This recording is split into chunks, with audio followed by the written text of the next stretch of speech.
자, 오늘은 우리가 학습활동에 있는 시를 좀 정리를 해볼 건데요. 자, 첫 번째는요. 정선아리랑이 나와 있는데 이거를 이제 청산별곡과 비교해서 공부를 해야 되는 거죠. 자, 여러분 일단은요. 청산별곡도 우리가 민중들 사이에서 평민들 사이에서 구전되어 왔던 노래이죠. 이 아리랑도 마찬가지예요. 민요라는 여러분 이 갈래의 이름에서부터 이미 좀 드러나죠. 자, 민이 백성 민자잖아요. 그래서 백성들의 노래라고 생각하면 됩니다. 그래서 백성들이 이거를 이제 부르면서 어떤 감정과 어떤 내용을 담게 됐냐 이런 것들을 우리가 비교해서 보면 좋겠죠. 그래서 두 작품 모두 백성들 민간 전승, 구비 전승 노래다라는 점이 공통점이라고 볼 수 있습니다. 따라서 좀 편안하고 내용상 어려운 부분이 많이 없다고 봐도 되겠죠. 자, 형식상의 공통점도 좀 봐야겠다. 그쵸? 자, 내용 볼게요. 정선의 구명은 무릉도원이 아니냐. 무릉도원은 어디 가고서 산만 충충하네. 아리랑 아리랑 아라리요. 아라리 고개 고개로 나를 넘겨주게 라고 되어 있는데 여러분 자 여기 보면요. 이 두 구절은요. 어디서든 반복되고 있다라는 거 보이죠? 자, 이게 바로 우리가 청산별곡에서 봤던 어떤 후렴구 역할이라고 볼 수 있겠죠. 자, 이 부분이 아리랑 민요의 후렴구에 해당한다. 자, 여러분 후렴구는 운율과 흥취를 고조시켜주는 소재라고 할 수 있겠죠. 자, 또 하나 들어가면요. 정선은 여러분 강원도에 있는 지명이잖아요. 정선의 옛 명은 무릉도원이 아니냐라고 해서 옛날에는 정선이 너무 살기 좋아서 무릉도원으로 불렸던 때가 있나 봐요. 그쵸?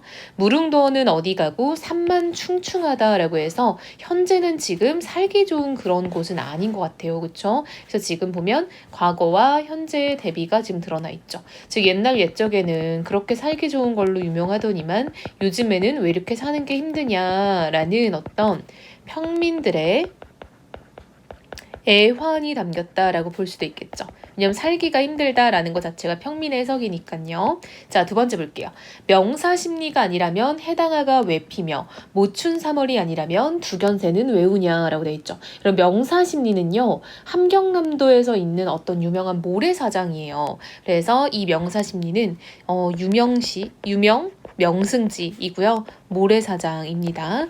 이곳에 해당하가 왜 피며 모춘 3월 모춘 여러분 늦은 봄춘자죠. 봄에 3월이 아니면 두견새가 왜 울겠냐라고 해서 이제 이 내용이 약간 그 고려시대의 어떤 선비들이 지었다라고 하는 그런 구절이거든요. 그래서 이게 이제 고려 왕조의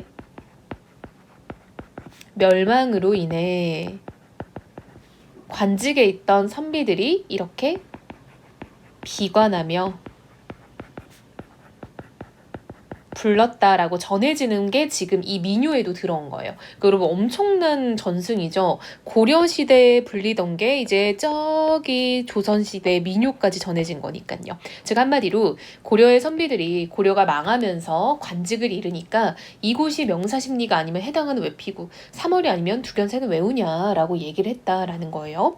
자, 그다음 마지막 년은요. 아우라지 뱃사공아 배 좀 건너주게라고 해서 지금 뱃사공이 등장하죠. 자, 여러분 이 아우라지라는 거는 이제 두 냇물이 만나는 부분을 아우라지라고 해요. 그래서 이것도 이제 그 정선에 있는 어떤 나루터라고 알려져 있어요. 쌀이골 올동백이 다 떨어진다라고 되어 있는데 여러분 이것도 자 좀 배경이 되는 이야기가 있어요. 즉 요렇게 강을 사이에 두고 양쪽에 여자와 남자가 사랑에 빠졌는데 얘네가 어느 날 만나기로 약속을 한 거예요. 쌀이골에 동백꽃을 보려고 지금 약속을 했는데 나루터에 나와보니까 배가 못 뜨는 거예요. 그래서 뱃사공아 배 좀 띄워줘 라고 얘기하는 어떤 간절한 이야기가 담겨 있다라는 거예요. 그래서 이거는 이제 그 구전되어 오는 지역의 이야기가 담겨 있다라고 볼 수 있겠죠. 그러니까 여러분 이 민요라는 게 자연 발생해서 이렇게 오랜 시간 동안 전해진다라는 점에서 이게 이제 좀 여러 가지 이야기가 섞이고 많이 들어오고 이런 특징이 있는 거죠. 그래서 여러분 이 아리랑은요 민요라고 해서 우리가 고전시가에서 따로 갈래를 설정해서 얘기를 하고 있고요. 자, 여러분 이 작품은 조금 서민들의 애환 그리고 그 고려 선비들의 어떤 그 나라가 망한 거에 대한 애환 등 어떤 좀 애상적인 정서를 좀 갖고 있다라고 볼 수 있겠죠. 자, 여러분 제재는요 시의 소재잖아요. 이거는 정선 사람들의 다양한 삶의 모습이 드러나죠. 그래서 요즘에 왜 이렇게 살기가 힘들어졌냐, 그리고 정선의 옛날 옛적 고려의 선비들이 나라 망하고 슬퍼하는 것, 그리고 정선에 살던 어떤 커플이 비가 너무 많이 와서 동백꽃을 보러 못 갔다라는 이야기 같은 거, 이런 것들이 담겨 있고요. 자, 여러분 주제는요 쌤이 아까 말한 것처럼 평민들의 삶의 애환이라고 볼 수 있겠죠. 자, 여러분 가장 큰 특징은요 여기가 좀 중요할 것 같은데, 일단 구조적으로 완결된 게 아니라 열린 구조를 가지고 있어요. 즉 한마디로 이 뒤에 누군가 또 노래를 지어서 붙이면은 그게 또 다른 연이 될 정도로 굉장히 열려있고 개방적인 면모를 보인다라는 겁니다. 그래서 청산별공가의 공통점은 어떤 게 있을까요? 일단 형식상의 공통점은 후렴구가 있다. 그쵸? 그리고 연 구분이 좀 있죠? 분연체 구분이 있다. 이런 것들이 좀 형식상의 공통점이라고 할 수 있겠죠. 그 다음에 뭐 조금 전해지는 방식에서도 구전되었던 것들. 자, 그럼 내용상의 공통점은 뭘까요? 그쵸. 평민들의 삶의 애환이 드러나 있죠. 청산별곡도 내가 사는 게 너무 힘들어서 떠나는 이야기잖아요. 그래서 그런 부분을 좀 보면 좋을 것 같아요. 자, 이어서 우리가 또 다른 학습 활동 한번 같이 볼게요. 산이 날 에워싸고 라는 이번에는 현대시입니다. 자, 여러분 이 시는요 박모걸이라는 시인의 현대시고 청산별곡과 비교해서 이번에는 자연을 보는 관점을 한번 잡아보라는 거예요. 자, 우리 한번 봅시다. 산이 나를 에워싸고 씨나 뿌리며 살라고 한다.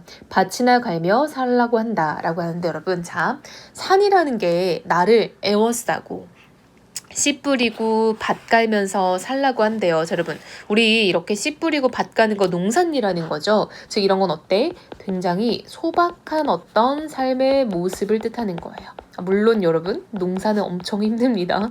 소박하지도 않고요. 리틀 포레스트도 아니에요. 하지만 이제 이 시에서는 그렇게 욕심 없이 살라는 거예요. 어느 짧은 산자락에 집을 모아 아들 낳고 딸을 낳고 흙담 안팎에 호박 심고 들질레처럼 살아라 한다. 쑥대밭처럼 살아라 한다. 라고 해서 여러분 지금 보면요 위에 나와 있는 내용의 어떤 구체화라고 할 수 있겠죠. 그냥 나보고 씨 뿌리고 밭 갈고 살라고 하는데 그게 어떤 모습이냐 하고 좀 더 자세히 나오는 느낌입니다. 자, 보면 여러분 또 반복되는 구절이 굉장히 많이 보입니다. 살아라 한다, 살아라 한다, 살아라 한다, 살아라 한다. 계속 나오죠. 그쵸? 이렇게 해서 유사한 통사 구조가 반복됨으로써 당연히 운율 형성되고 강조되겠죠?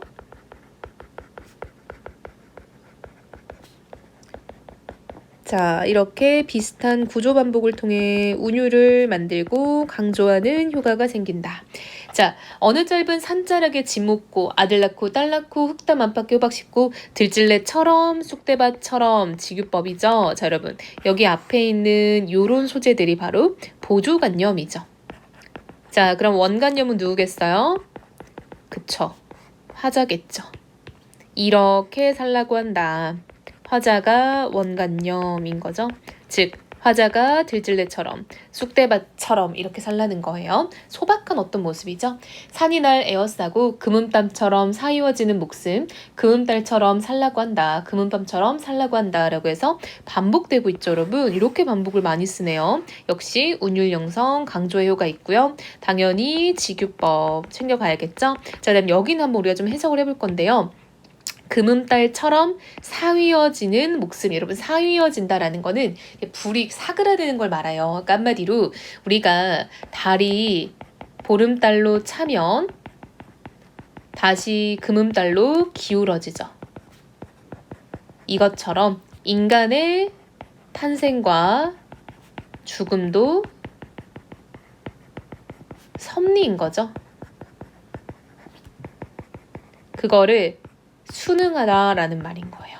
그래서 뭔가 인위적으로 굴지 말고 그냥 자연에 파묻혀 살면서 자연 속에 살고 자연처럼 이렇게 사라지는 그런 어떤 삶을 살라라 라고 얘기를 하는 거죠. 자, 여러분 이 작품은요 자연 친화적 소재 당연히 있죠. 성격은 그래서 자연 친화적이고요. 그리고 현실의 어떤 이런 복잡한 그런 세상으로부터 초월되어 있잖아요. 그리고 약간 멀찍이 떨어져서 세상을 바라보는 듯한 관조적인 태도도 드러난다라고 할 수 있겠죠. 자, 자연과 어떤 동화된